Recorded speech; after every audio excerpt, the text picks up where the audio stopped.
हाँ, राम राम नमस्कार। आज मैं रविंद्र चौहान फिर से जीके रविंद्र चौहान चैनल के ऊपर राजस्थान में अनुसूचित जनजातियां टॉपिक का भाग नंबर 5 लेकर फिर आपके सामने मौजूद हूं। राजस्थान में अनुसूचित जनजातियां, इसके 4 पार्ट हमने पीछे पढ़ लिए थे।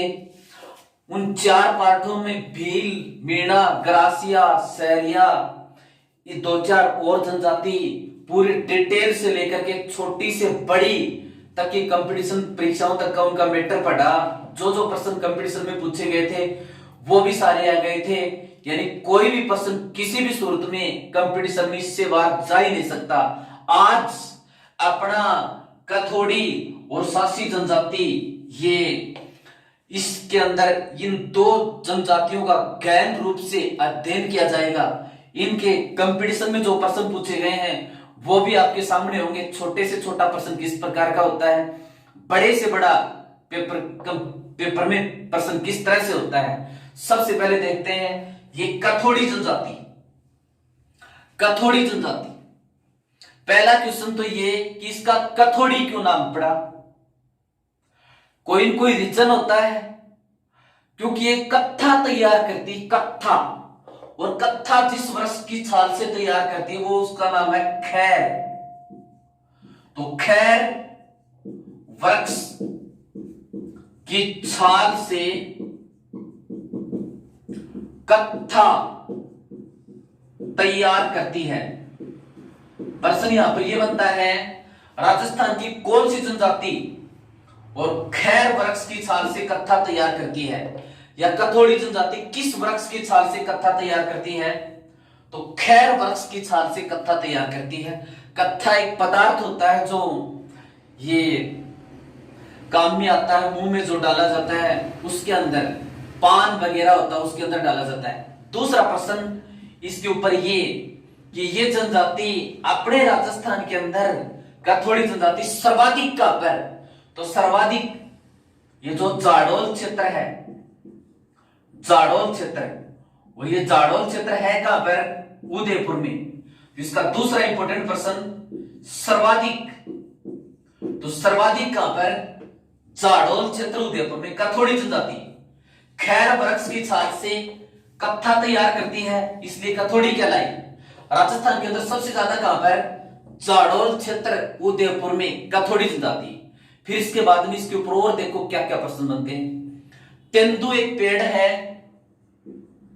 तेंदु एक पेड़, इसके पत्ते से बीड़ी बनाई जाती है। तो प्रश्न यहां पर यह निकला, तेंदु के पत्ते से बीड़ी कौन सी जनजाति बनाती है। तो कथोड़ी जनजाति। तो तेंदु के पत्ते से बीड़ी बनाती है, तेंदु के पत्ते से बीड़ी राजस्थान की कौन सी जनजाति बनाती है। तो कौन सी जनजाति, कथोड़ी जनजाति बनाती है। अगला प्रश्न इसके ऊपर यह बना, इस जनजाति की जो महिलाएं वो साड़ी पहनती हैं, वो साड़ी पहनती हैं। तो एक तो अपना ये उत्तर भारत हो गया, और ये कर्क रेखा से नीचे का एक दक्षिण भारत हो गया। ये कर्क रेखा भारत के बीचों बीच से गुजरती है, इसके ऊपर ये उत्तर भारत और नीचे दक्षिणी भारत। तो उत्तर भारत और दक्षिण भारत के पहनावे में थोड़ा अंतर है। इस कथोड़ी जनजाति की महिलाओं का जो साड़ी पहनने का, वस्त्र पहनने का जो अंदाज है, तो वो दक्षिण भारत से मिलता है।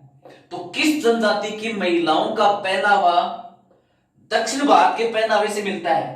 तो किस जनजाति की महिलाओं का पहनावा, कथोड़ी जनजाति की महिलाओं का पहनावा। तो महिलाओं का पहनावा दक्षिणी भारत से मिलता जुलता है। तो किस जनजाति की महिलाओं का पहनावा दक्षिण भारत से मिलता जुलता है, कथोड़ी जनजाति की महिलाओं का पहनावा। फिर देखो इसके बाद में इसका अगला प्रश्न, यहाँ की जो महिलाएं हैं उनके साड़ी पहनने का जो तरीका है, जो अंदाज है, उसको पड़का कहते हैं। तो साड़ी पहनने का अंदाज साड़ी पहनने का अंदाज। इस जनजाति में वो साड़ी पहनने का अंदाज क्या कहलाया? पड़का। तो कथोड़ी जनजाति में पड़का क्या है? साड़ी पहनने के अंदाज को क्या कहते हैं? पड़का कहते हैं। फिर ये मांसाहारी जनजाति है। मांसाहारी जनजाति तो प्रश्न यहां पर ये निकला किसका मांस सर्वाधिक खाती है या किसका मांस प्रिय है? इस जनजाति को लोमड़ी और बंदर का मांस प्रिय है। लोमड़ी व बंदर का मांस प्रिय।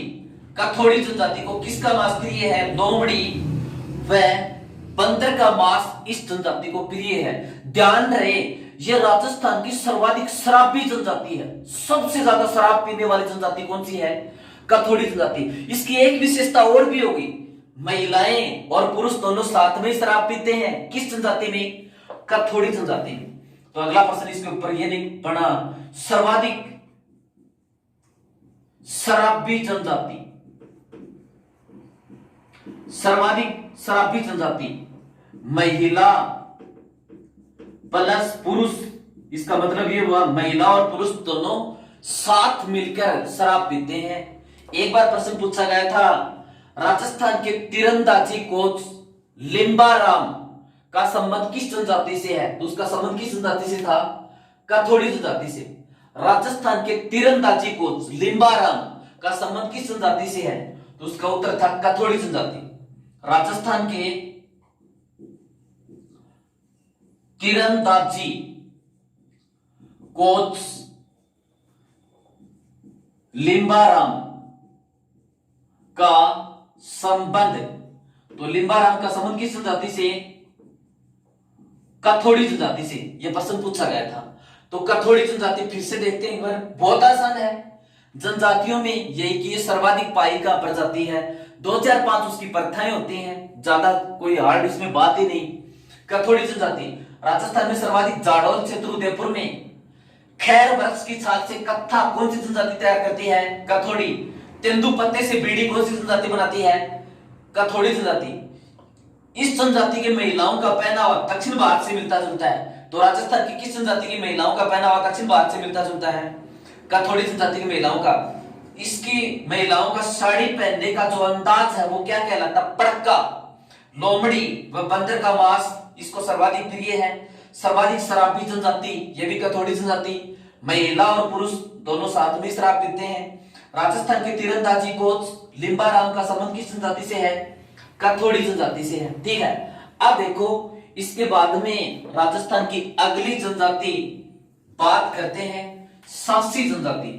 कथोड़ी जनजाति के ऊपर जो 2-4 इंपोर्टेंट प्रश्न है फिर से रिपीट करता हूं। कथोड़ी जनजाति खैर वृक्ष की छाल से कत्था तैयार करती है, तेंदु पत्ते से बीड़ी बनाती है, बंदर और लोमड़ी का मांस सर्वाधिक प्रिय।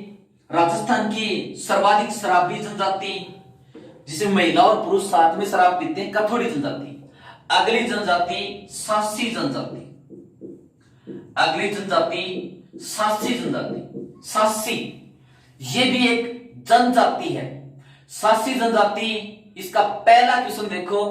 पहला प्रश्न तो किसी भी जनजाति के ऊपर यह बनता है कि ये राजस्थान के अंदर पाई सर्वाधिक कहां पर जाती है?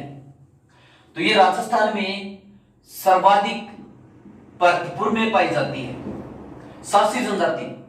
पहला क्वेश्चन राजस्थान के अंदर सर्वाधिक, तो राजस्थान के अंदर ये सर्वाधिक कहां पर? सांसी जनजाति राजस्थान में सर्वाधिक भरतपुर के अंदर पाई जाती है।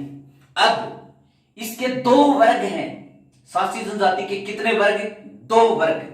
इसके वर्ग, एक तो बिज्जा यानी बिज्जा सांसी, दूसरा माला यानी माला सांसी। तो सांसी जनजाति के 2 वर्ग, बिज्जा और दूसरा माला। अब ये सांसी जनजाति है, इसका सांसी नाम क्यों पड़ा? कोई तो रीजन होगा। सासमल नाम के किसी आदमी से इसकी उत्पत्ति मानी जाती है। तो सासमल इनका कोई आदि पुरुष है, तो सासमल से उत्पत्ति होने के कारण ये क्या कहलाई? सांसी कहलाई। तो यानी इनकी उत्पत्ति किससे हुई? सांसी जनजाति की उत्पत्ति किससे मानी जाती है? सासमल से। सासी जनजाति की उत्पत्ति किससे हुई? सास मल से। फिर इनके ऊपर एक प्रश्न और बनता है कि इनका संरक्षक सासी जनजाति का कोई संरक्षक कौन माना जाता है? पाखर बावजी। ये दोनों प्रश्न काफी नजदीक हैं। इनकी उत्पत्ति तो किससे मानी जाती है? सास मल नामक व्यक्ति से। इनका संरक्षक कौन माना जाता है? पाखर बावजी सासी जनजाति का संरक्षक माना जाता है। ये इस जनजाति में एक इंपॉर्टेंट प्रश्न बनता है, कुकड़ी की रस्म। ये सासी जनजाति से संबंधित है। अब देखो ये क्या है? सासी जनजाति में वधु के चरित्र की परीक्षा ली जाती है। सासी जनजाति में जब वधु घर में आती है नई दुल्हन, तो उसके चरित्र की परीक्षा ली जाती है कि ये पीछे बदमाश थी या क्या बात थी। उसको क्या कहते हैं? कुकड़ी की रस्म। तो कुकड़ी की रस्म क्या है? सासी जनजाति में वधु की चारित्रिक परीक्षा। सासी जनजाति में वधु की चारित्रिक परीक्षा को क्या कहते हैं? कुकड़ी की रस्म। कई बार ये प्रश्न कंपटीशन में पूछा हुआ है। ये पेड़ों की भी पूजा करते हैं। तो प्रश्न यहाँ पर ये बनता है कि सबसे ज्यादा किसकी पूजा करते हैं? नीम की, पीपल की, बरगद की। तो प्रश्न यहाँ पर क्या बना? सर्वाधिक पूज्य पेड़। सासी जनजाति के अंदर सर्वाधिक पूज्य पेड़ नीम, दूसरा पीपल और तीसरा बरगद।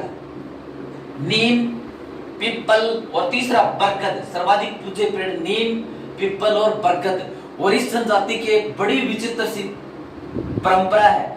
जब सासी जनजाति के अंदर कोई विवाद हो जाता है तो हरिजन समाज के लोग उस विवाद को निपटाते हैं। प्रश्न यहाँ पर यह बना, सासी जनजाति के फैसले कौन सुनाते हैं? तो फैसले कौन सुनाते हैं? हरिजन समाज के लोग।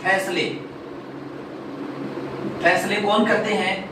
हरिजन समाज के लोग करते हैं। तो किस जनजाति के अंदर विवाद या फैसलों का निपटारा हरिजन समाज के लोगों द्वारा किया जाता है? तो किस जनजाति में? सासी जनजाति में। सासी जनजाति में फैसले कौन करते हैं? हरिजन समाज के लोग करते हैं। ये सासी जनजाति हो गई। एक बार फिर से रिपीट करते हैं। सासी जनजाति सर्वाधिक वर्गपुर के अंदर इसके दो वर्ग, पिज्जा सासी और दूसरा माला सासी। इनकी उत्पत्ति किस व्यक्ति से मानी जाती है? सासमल नामक व्यक्ति से मानी जाती है। इनका संरक्षक कौन था? पाखर बावजी को माना जाता है। कुकड़ी की रस्म ये क्या है? सासी जनजाति में वधु की चारित्रिक परीक्षा को कुकड़ी की रस्म कहते हैं। सर्वाधिक पूज्य पेड़ नीम, पीपल और बरगद। इसके फैसले कौन सुनाते हैं? हरिजन समाज के लोग सुनाते हैं सासी जनजाति में। और फैसले कौन सुनाते हैं? हरिजन समाज के लोग सुनाते हैं। अब देखो, जनजातियों से संबंधित अपने राजस्थान के अंदर एक संस्था है राजस्थान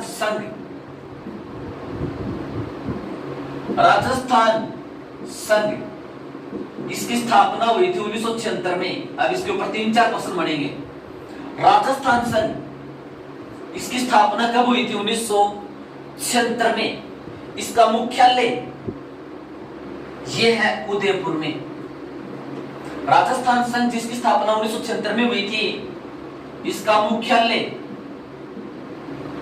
मुख्यालय है राजस्थान के अंदर उदयपुर में। राजस्थान संघ जिसकी स्थापना 1976 में, इसका मुख्यालय कहां पर? उदयपुर के अंदर इसका मुख्यालय है। अब इसका क्या चीज है ये? इसका उद्देश्य क्या है? इसका उद्देश्य है, राजस्थान संघ का उद्देश्य है आदिवासियों के कृषि व वन उपज तथा हस्तकार्यों से संबंधित वस्तुओं का उचित मूल्य दिलाना। यानी आदिवासियों के कृषि व वन, ये जो खेती करते हैं, वनों से जो जड़ी बूटियां निकालते हैं, उनका उचित मूल्य इनको दिलाना तथा हस्तकार्यों से संबंधित, हाथों से कलाकारी करके जो वस्तु बनाते हैं उनका उचित मूल्य इनको दिलाना, ये इसका उद्देश्य है। तो राजस्थान संघ, इसकी स्थापना 1976 में हुई थी। इसका मुख्यालय कहां पर है? उदयपुर में है। इसका उद्देश्य ये क्या है? आदिवासियों के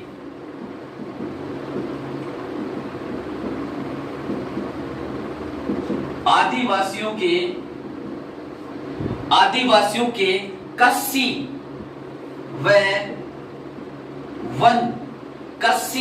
व वन उपज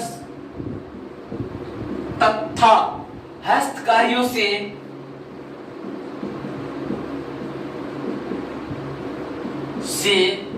निर्मित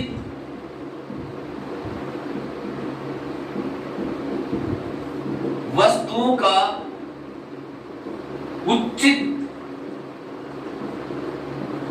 हस्तकार्यों से निर्मित वस्तुओं का उचित मूल्य दिलाना। तो आदिवासियों के कृषि व वन उपज तथा हस्तकार्यों से निर्मित वस्तुओं का उचित मूल्य दिलाने के लिए किस संस्था की स्थापना की गई? राजस्थान संघ की स्थापना की गई। कब की गई? 1976 में। इसका मुख्यालय कहां पर है? उदयपुर में। जैसे भी प्रश्न पूछे। अब देखो, एक संस्था और भी है, माणिक्यलाल वर्मा आदिम जाति शोध संस्थान। माणिक्यलाल वर्मा आदिम जाति शोध संस्थान। माणिक्यलाल वर्मा आदिम जाति शोध संस्थान, ये भी कहां पर है? उदयपुर में। इसका मुख्यालय भी कहां पर है? उदयपुर में। इसका दूसरा प्रश्न पूछे, इसकी स्थापना, तो यानी इसकी स्थापना कब हुई थी? 1964 के अंदर इसकी स्थापना हुई थी। इसके संस्थापक कौन थे? देवीलाल सामर। इसके 3-4 प्रश्न हो गए। इसके संस्थापक कौन थे? देवीलाल सामर। इन दोनों संस्थाओं को एक बार फिर से रिपीट करता हूं, बहुत इंपॉर्टेंट है। राजस्थान संघ, जिसकी स्थापना 1976 में, इसका मुख्यालय कहां पर? उदयपुर में। इसका उद्देश्य क्या था? आदिवासियों के कृषि व वन उपज तथा हस्तकलाओं से निर्मित वस्तुओं का उचित मूल्य दिलाना। किसका उद्देश्य था? राजस्थान संघ का। फिर माणिक्यलाल वर्मा आदिम जाति शोध संस्थान, एक संस्थान है जो आदिवासियों के विकास से संबंधित है। इसका मुख्यालय कहां पर? उदयपुर में। इसकी स्थापना कब हुई थी? 1964 में। इसके संस्थापक कौन थे? देवीलाल सामर। धन्यवाद।